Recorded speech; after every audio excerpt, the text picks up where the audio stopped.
Hey everybody, welcome back to the channel once again. I am Robert Storms. As always, if you like this video and you're finding me for the very first time, be sure to hit that thumbs up and subscribe button. So I want to talk about the ending of The Joker. This is going to be a little bit of a discussion. I know the title is Ending Explained, and I'm going to try to explain it, but I kind of want to talk about it and discuss it because I think the ending is up for interpretation. I think a lot of things in this movie is up for interpretation. I think that is sort of the genius of the movie. That's why I say this movie is such a masterpiece, not just because of the performance, but because of the script writing and the direction from Todd Phillip and the cinematography and everything that makes this movie so good, because there's so much that is up for interpretation in this film. Now, if you haven't seen the movie, I just want to preface that, yes, there's going to be a spoiler in this. This is the ending explained, guys. So if you haven't seen the movie, please go see the movie first, then come back, and then we could talk about the ending. So with that said, let's jump into this, because everybody's favorite scene that I hear from people is the scene where he's out on the car, his followers pull him out of the wreckage of this car, and he takes, the blood and puts on a smile, and he's just standing there, and then we cut to him in prison, in an insane asylum, whether it be Arkham, we don't know, but he does get apprehended at the end of the movie. We do not see that on screen, and it occurred to me that, was that entire scene of him on top of the car real or a figment of his imagination?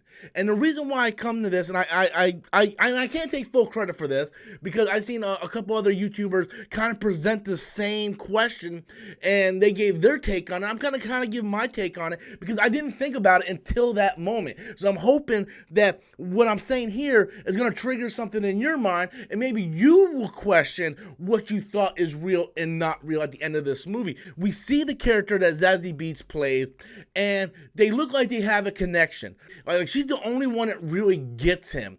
But later on in the movie, we find out that the entire relationship with him and Zazie Beetz was all just a figment of his imagination. Now, at the end of the movie, when he gets apprehended after shooting Maury on the Maury show, he is then taken to prison. He's in the back of the cop car, and it just gets slammed by this giant truck from one of his followers. He gets pulled out. People start worshiping him. He goes around, he takes the blood, and makes a smile, and then after that scene, we see him apprehended again. Now, this is what I propose. Did that ever happen at all?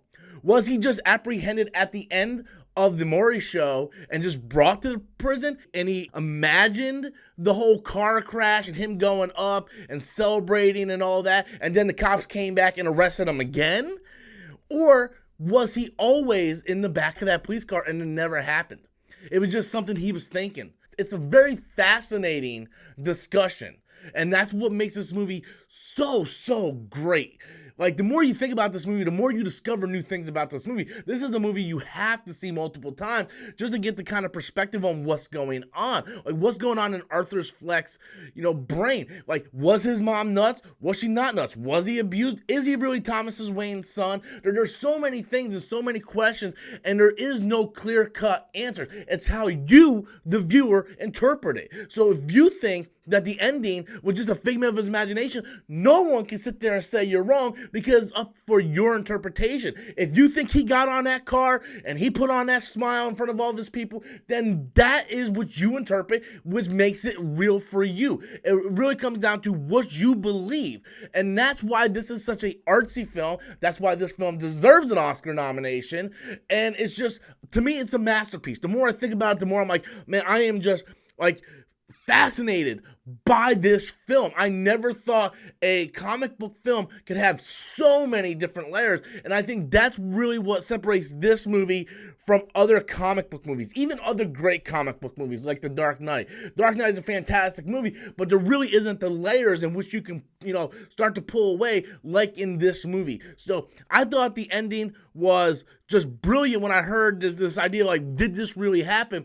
I just thought it was a fantastic discussion piece that I wanted to get on here and talk to you guys about, and I want to kind of get it, the discussion going in the comment section. I want to know what you guys think.